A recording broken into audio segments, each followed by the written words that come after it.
आदरणीय पूजनीय विप्रजनों से मेरी एक प्रार्थना है,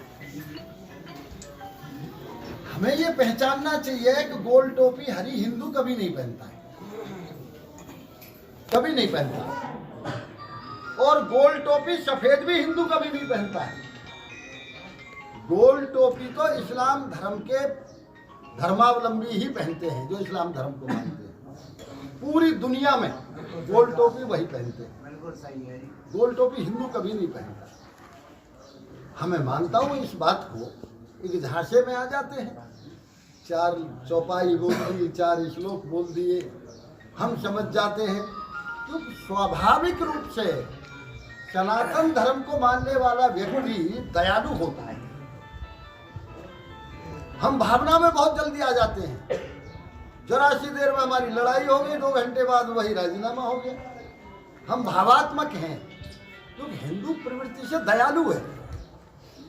तुम्हारे अंदर तो वो खून है जिसने दया का पाठ पढ़ा है, और वहां कोई दया के पाठ का कॉलम नहीं है। इसलिए आप सब लोगों से मेरा ये अनुरोध है, तमाम अपने सेवायतों से भी, एक देखिए, आज एक ऐसा वक्त आ गया है, हम आपस में लड़ सकते हैं, लेकिन ऐसी घटना शायद कोई सुनने को मिलती है कि कभी किसी के बच्चे को द्वेषवश मार दे। वो लोग तो गोलियों से भी अपने स्कूल में पढ़ने वाले बच्चों को भून देते हैं। आप सबको पता है, पूरे विश्व ने उसकी आलोचना की। सैकड़ों दुर्मोहे छात्र उन्होंने गोलियों से भून दिए। वो इस काम को कर सकते हैं, हम नहीं कर पाएंगे। इस काम को कभी नहीं कर पाएंगे। तो इसलिए हमारी उनकी भावनाओं में अंतर है, लेकिन इन बहरूपियों को पहचानना होगा। ये किस किस रूप में आ जाते हैं।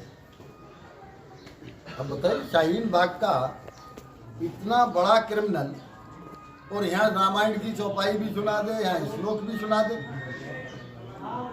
तो ये शान देखिए, आज के दिन मोदी जी के अलावा सब ये जानते हैं कि योगी जी की लोकप्रियता पूरे देश में नहीं, पूरी दुनिया में आज के दिन उनकी लोकप्रियता हो रही है। उस लोकप्रियता से लोग, क्योंकि योगी जी हिंदू संस्कृति के प्रतीक माने जाते हैं, योगी जी सनातन धर्म की प्रतिमूर्ति कहे जाते हैं, तो दूसरे लोगों को हजम नहीं हो रही है वो बात। वो ये चाहते हैं कि कैसे ही किसी भी तरह से ये सरकार अस्थिर हो जाए। आप बताओ मुझे, जहां हमारी ब्रजभूमि में ये कहा जाता है कि प्रेम का पर्यायी शब्द ब्रज है,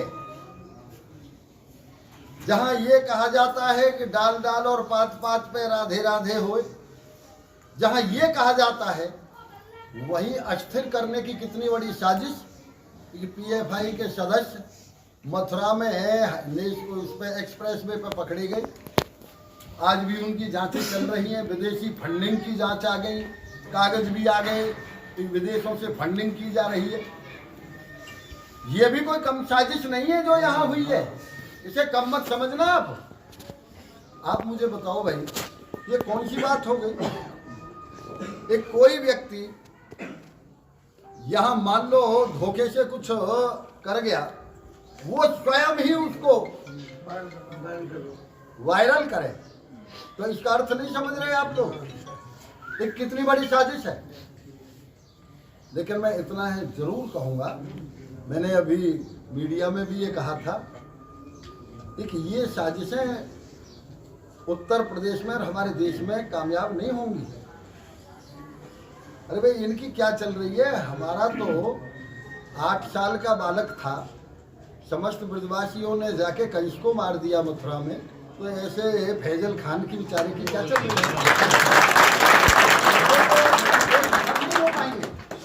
लेकिन मैं आप लोगों से यही एक प्रार्थना कर रहा हूँ, देखिए दादाओ, हमारी बात सुन लो, सेवाएं तो ना आज तक का वो तुम्हारे अलावा का ने पूजा करी, ना कोई पूजा कर लो।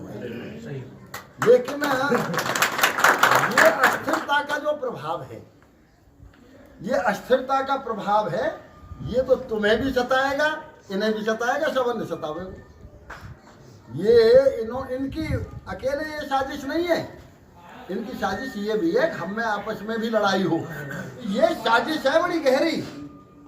एक उन्होंने ये दिखाया कि आज भी हम हिंदुस्तान की सांप्रदायिक सद्भाव को बिगाड़ने के लिए मंदिर में भी नमाज अदा कर सकते हैं। और वो भी नमाज कहाँ अदा कर दी? नंदगाम के मंदिर में, नंद बाबा के मंदिर में, जहाँ भगवान कृष्ण की क्रीड़ा स्थली है, जहाँ पूरा संसार ये मानता है इस पवित्र स्थल को, उस जगह पे उन्होंने ये कोशिश की है। इसलिए आप सबसे मेरा यही है, करबद्ध प्रार्थना है, ऐसे समय पर बड़ी सोच समझ के हम लोगों को कोई भी कदम उठाना चाहिए। मैं अपने नौजवान साथियों से भी कहूँगा कि वो किसी भावावेश में आके, उनको भी ये लगा होगा स्वाभाविक खून में गर्मी होती है, हमारे मंदिर में नमाज कैसे अदा कर दी किसी ने, क्या हिम्मत है। अब धोखे से तो देखिए, आप जानते हो, धोखे से तो शेर की मौत गीदड़ के हाथ भी हो सकती है। लेकिन कोई आमने सामने करके दिखावे, जो लोग 47 में ये कहते थे कि हमारे घोड़े गंगा जी में ही पानी पिएंगे, उनके घोड़े भी वापस वहीं पहुंच गए जहां थे। तो ऐसा तो नहीं है एक कोई ये कह के करे, लेकिन ये सांप्रदायिक सद्भाव को बिगाड़ने की कोशिश, योगी जी की सरकार को अस्थिर करने की कोशिश, हमारी ब्रज भूमि में, हमारी ब्रज भूमि की फिजाओं में ये जहर घोलने की कोशिश जो हुई है, इसकी एक स्वर से हम सब निंदा करते हैं। हम सबको इसकी निंदा करनी चाहिए।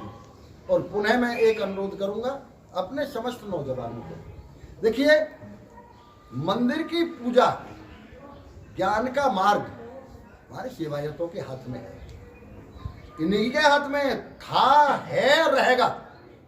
कहीं कोई बात नहीं है, किसी नौजवान ने नहीं कहा होगा पूजा हम करेंगे, ना कोई कहेगा, सबका विश्वास आप में है। लेकिन नौजवानों से भी मेरा अनुरोध है, अब गोल टोपी का तुम भी ध्यान रखना। ये गोल टोपी कोई मंदिर में थोड़ी भाई ये पहरी होगी, शायद हो सकता है जहाँ वो नंदगाम में रुके हों वहीं से गोल टोपी पहन के आए हों। तो इन गोल टोपी वालों से हमारे सभी नौजवानों को भी सावधान रहना है। और खास तौर से हमारे सेवायतों को आपसे मेरी करबद्ध प्रार्थना है कि कभी कभी ऐसा हो जाता है, कोई व्यक्ति, उनके लिए कुछ नहीं है, जहाँ विदेशी फंडिंग हो रही है वो 10,000 चढ़ा जाएं, 1 लाख चढ़ा दें। अभी वो जो ऐसे व्यक्ति होंगे, मैं आपसे यही कह सकता हूँ, हमारे संघ में ऐसे ऐसे लोग हैं, उनसे कोई मौलाना यदि वो कर ले शास्त्रार्थ, तो कोई मौलाना नहीं जीत सकता हमारे संघ के कार्यकर्ताओं। इतना वो कुरान शरीफ के बारे में जानते हैं। तो मैं इतना ही कहूँगा कि ये 4 चौपाई और 4 श्लोक के माध्यम से इस तरह का प्रभाव जो लोग छोड़ना चाहते हैं, भाई आप देख रहे हो, जिनके दाढ़ी नहीं वो दाढ़ी रखा के आते हैं, और जिनके दाढ़ी है वो सिर के बाल भी कटा के आ रहे हैं। ये इस तरह की साजिशें हैं। नंद बाबा के मंदिर में आज नंद के लाला से यही प्रार्थना है, और आप सबसे भी, हम सब एक हैं। पल्ली तरफ से टिड्डी की तरह बढ़ावट हो रही है, और हमारे यहाँ क्या स्थिति है, तब भी खैरियत है कुछ ना कुछ। मैं अमरोहा से आ रहा हूँ, एक तरफ से बड़े बड़े घेर मिलेंगे, बड़ी बड़ी कोठी बन रही है, वोट के हैं 3, और पूछ रहे हैं यदि उन्हें माँ जिंदी है, मियाँ बीबी हमें। एक बेटा है वो पढ़ रहा है देहरादून में, खर्चा आमदनी साल में करोड़ की है, आदमी 3 है। और वहाँ एक तरफ से ऐसे निकलेंगे, कभी ईद पे जाके देख लो ना कोसी में, पहले एक मस्जिद में आ जाए, बाजार तानिया में। इसलिए मैं ये कह रहा हूँ, अपनी एकता को कमजोर मत करो, अपनी एकता को भी मजबूत रखनी एक जरूरत है। और हमको ये सावधान रहने की आवश्यकता है। इस घटना से हमको सबक लेना चाहिए एक आइंदा हमारे बीच में इस तरह की घटना ना हो सके। किसी भी कीमत में और आपस में देश भाव रखने की कोई आवश्यकता नहीं। हम सब एक हैं, हमारा ताना बाना समाज का एक है। हमारा ढांचा जो हमारे बुजुर्गों ने हमको दिया है वही ढांचा हमारा मजबूत है। इसलिए आप सबसे यही प्रार्थना है, सांप्रदायिक सौहार्द बनाए रखें। और पुनः मैं ये कह रहा हूँ, चाहे कोई नई उम्र का है, चाहे कोई हमारे बुजुर्ग हैं, वो आगे से इस बात का ध्यान रखें। एक इस तरह के तत्व फिर भी कोशिश कर सकते हैं हमारे यहाँ कोई हरकत करने की। यदि जरा भी कहीं डाउट हो किसी को, तत्काल पुलिस को भी सूचना करें। मेरे टेलीफोन नंबर भी सब पे हैं। कहीं भी कोई करने की उसकी बात नहीं है। और बड़ी ही मजबूती के साथ हम सब एक रहेंगे।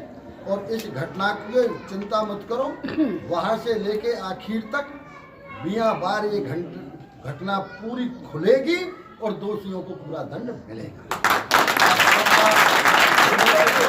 बहुत बहुत अभिनंदन। नंद के लाला